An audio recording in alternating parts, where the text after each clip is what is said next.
Dr. Colden, this man's condition is deteriorating.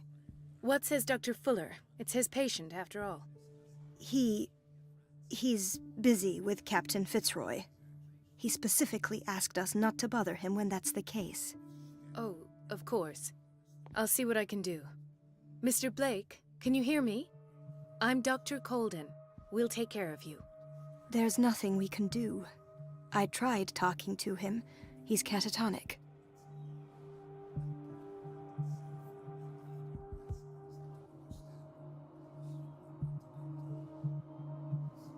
Did you inject him with a tranquilizer? No, Doctor. Not me, not anyone. Our stock is empty, yet again. Again? But there was enough for the whole island. More and more people are suffering from insomnia. We can't refuse to help. Of course. Any idea what this man might be undergoing? Very well. I'll examine him. 30-year-old subject. Severe hypothermia. Erythematous papules around the eyes and eardrums. Necrosed palpebral tissue. Lord, this smell. His skin shows abnormal loss of color and seems dried out. He's totally dehydrated. His fingertips and toes seem to feature a slight ring under the skin, tender at the touch, slightly sticky. Severe malnutrition. Swollen abdomen with traces of petechia. Doesn't seem like an edema. Slight protuberances seem to indicate the presence of a foreign body. So, Doctor, an opinion? I'm not sure I have the necessary knowledge to treat this man. Don't say that. You're our most worthy doctor after Dr. Fuller. Some of his symptoms are beyond my comprehension. What did you find? I see signs of hypodermoclysis, but he's still dehydrated. When was his last IV? He's constantly under perfusion. I've even gone beyond the recommended dose to no avail. And you won't believe me, but when we bathed him earlier... He seemed to feel better? Yes. Like he needs an aquarium, not a perfusion. But that doesn't explain his condition. In spite of the muscle contractions, his arms seem limp. Yes.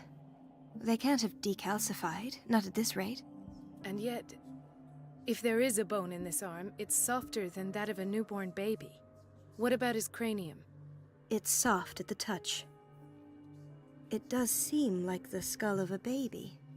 Look at these sticky rings growing at his fingertips. What can be happening? I'm sure you'll find an explanation. You have to. Did you examine his abdomen? It would seem there's something inside. He hasn't eaten in days. Are you certain it's not an edema? No. Can't you recognize an edema? Pushing with your finger won't leave a trace. And look at these bumps. It's not like he could be pregnant. Whatever it is, this man has something inside him that shouldn't be there. We should operate on him at once. Dr. Fuller said not to worry, that the edema would go away by itself. You know, I'm not sure Dr. Fuller is telling the truth.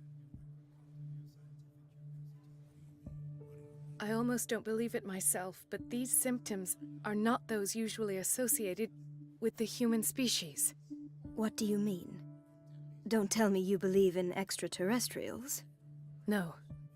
This poor man is from our world, all right. But his body is undergoing unnatural mutations. And this transformation is killing him. His body simply can't cope. Where could he have gotten such an infection? I pray that it's not here. Dr. Colden, may I know what you're doing to my patient? What I'm doing? How about what you've done to him? Let us calm down, my dear Marie. I don't appreciate your tone, nor your insinuations. I've done to him what I do to all my patients, provide him with the best available care. Your imagination is without limit. It's your homemade drug again, is it not? Those people are not your guinea pigs. There, there. What have you seen to put you in such a state? His limbs? His body temperature? I don't know what experiments you've undertaken, but this is going too far. Oh, I sense some excitement beneath your indignation. Could it be you wish to join me in my scientific endeavors? You are a brilliant physician, Dr. Fuller, but this man has the attributes of some kind of animal. Fascinating. An animal, you say? Could you be more precise? Cephalopod, perhaps? This amuses you. Your reaction does. I know your thirst for knowledge, Doctor. It's your innocent worries for this man that have you overreacting. For this man, and the others whose medical files you've been hiding. I have to protect my discovery. These people owe me their life, but the world isn't ready yet. It will be, in time. I will not let you do this. You disappoint me, Marie, but I still have hope you'll one day share my point of view. In the meantime, take care of your own patients and try not to forget who you're dealing with.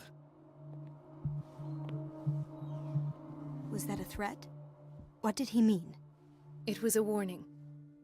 Dr. Fuller is this institution's founder and one of our profession's most influential voices. My word is of no weight against his. If I continue to protest, I will only ruin my reputation and career. It's scandalous. Can't we do anything? Is there no evidence of his crimes? I disapprove of Fuller's methods, but his treatments have saved more lives than I can count. And Mr. Blake? You said yourself he was dying. I don't know what to think for now. What I'm sure of is that Fuller is hiding something from us, and I need to know what that is before I take a chance exposing him. And where would you find those? In his office? What if you get caught? I'd rather not think about that. I'm counting on your discretion. Of course, Doctor. You can count on me. I'll keep Mum.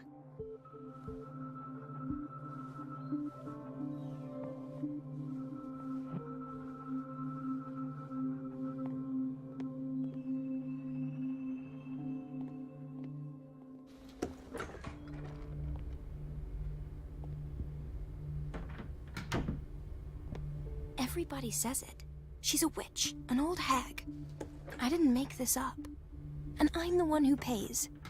What a Elizabeth? You all right? Why is this room in such a state? Because, as always, I'm cleaning it by myself. And the water was once again shut off this morning. I had to bother Mrs. Donovan again, giving her a new excuse to belittle me.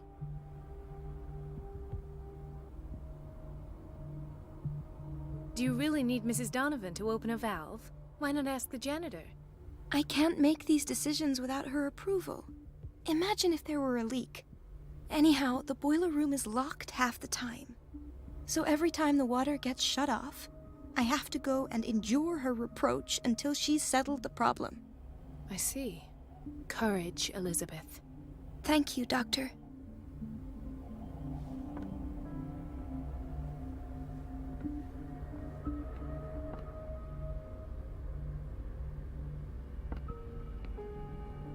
No, you're pulling my leg. I'm not joking. I saw the schedule. She's alone in the bathroom again. And she still says nothing to that old witch, Donovan? Oh, listen to the way you talk, you naughty girl. And the answer is no. You can imagine that she doesn't dare say a thing. That silly goose lets herself be trodden on.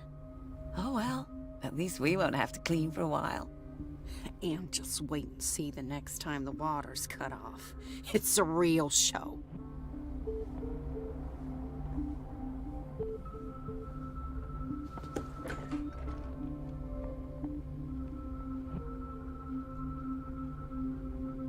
We're running out of this medicine. I know, Doctor. We sent the purchase order, though, and Mrs. Donovan refused it. Once again. Can't you do anything? Donovan takes her instructions directly from Dr. Fuller. I'm afraid I can do nothing about it for the moment.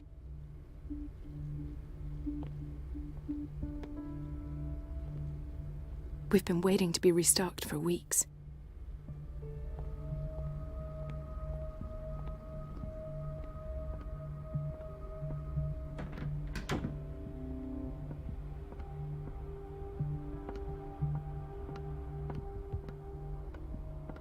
Let's hope I can go through the administration office.